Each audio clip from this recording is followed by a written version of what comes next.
வணக்கம், நான் டாக்டர் மாதவி பைஷ். இன்னைக்கு நாம் சொரியாசிஸை விரைவாக குணப்படுத்த எந்த 10 விஷயங்களை அவசியம் செய்ய வேண்டும் என்பதை பற்றி பேசப் போகிறோம். முதலில் நீங்கள் ஒரு தடிப்பான ஸ்கின் மாய்ஸ்சரைசரை பயன்படுத்த வேண்டும். அதன் அடர்த்தி கொஞ்சம் தடிப்பாகவும் நீண்ட நேரம் நீடிக்கக்கூடியதாகவும் இருக்க வேண்டும். நான் பரிந்துரைக்கிறேன் என்று நீங்கள் தேங்காய் எண்ணெய், ஆலிவ் எண்ணெய் மற்றும் கடுகு எண்ணெய் போன்ற எண்ணெய்களையும் மாய்ஸ்சரைசராக பயன்படுத்தலாம் சொரியாசிஸை குணப்படுத்த அல்லது கட்டுப்படுத்த. அதன் பிறகு சில லைட் மாய்ஸ்சரைசர்கள் பற்றி பேச விரும்புகிறேன். இதில் நீங்கள் வாசலின், அலோவேரா ஜெல் போன்றவற்றையும் பயன்படுத்தலாம். அதன் பிறகு தினமும் லேசான வெயிலில் நிச்சயமாக செல்லுங்கள். சொரியாசிஸ் நோயாளிகளில் பெரும்பாலும் வைட்டமின் டி குறைபாடு காணப்படுகிறது.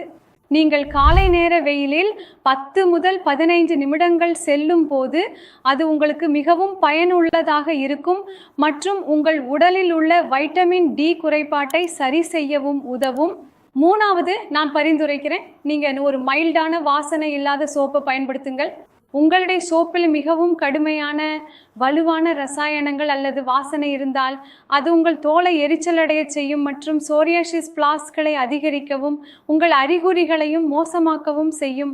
அதனால் எப்போதும் வாசனை இல்லாத மைல்டான சோப்பை பயன்படுத்துங்கள். அடுத்து, மன அழுத்தத்தை குறைத்து கொள்ளுங்கள். மன அழுத்தத்தை குறைக்க நீங்கள் யோகா, தியானம், ஜாக்கிங், ஏரோபிக் உடற்பயிற்சி, நடனம், ஜூம்பா போன்றவற்றை செய்யலாம் அல்லது மென்மையான இசையை கேட்கலாம். ஏனெனில் சொரியாசிஸ் நோயாளிகளுக்கு மன அழுத்தம் ஒரு பெரிய தூண்டுதலாக செயல்படுகிறது. அதனால் உங்கள் மன அழுத்த நிலையை கட்டுப்பாட்டில் வைத்திருங்கள். அடுத்து, உங்கள் உணவு முறையை சரியாக வைத்து கொள்ளுங்கள். உணவில் நீங்கள் அழற்சி எதிர்ப்பு உணவுகளை சேர்க்க வேண்டும். இதில் மஞ்சள் மிக முக்கியமானது. அதன்பின் உங்கள் உணவில் ஒமேகா 3 கொழுப்பு அமிலம் அதிகம் உள்ள உணவுகளை பயன்படுத்துங்கள். உதாரணமாக அக்ரோட், ஃப்ளாக்ஸ் சீட்ஸ் போன்றவை. அதன்பின் உங்கள் தோலை எப்போதும் ஈரப்பதமாக வைத்திருங்கள். ஈரப்பதம் சொரியாசிஸில் மிகவும் முக்கியமானது.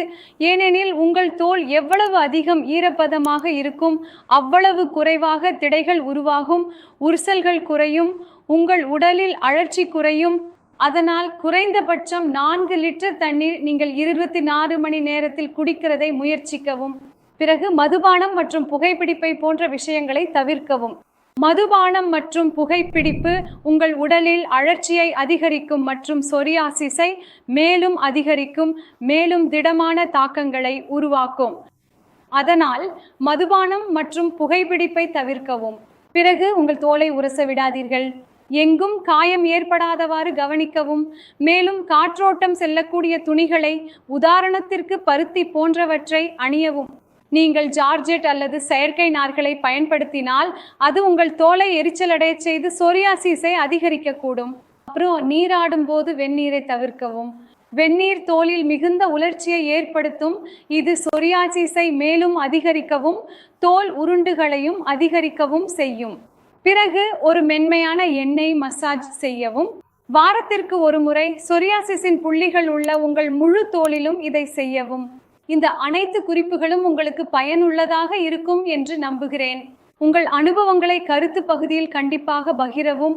மேலும் உங்களுக்கு சொரியாசிஸுக்கு ஒரு நல்ல சிகிச்சை தேவைப்பட்டால் நீங்கள் எங்களை பாரத் ஹோமியோபதியில் தொடர்பு கொள்ளலாம். நன்றி.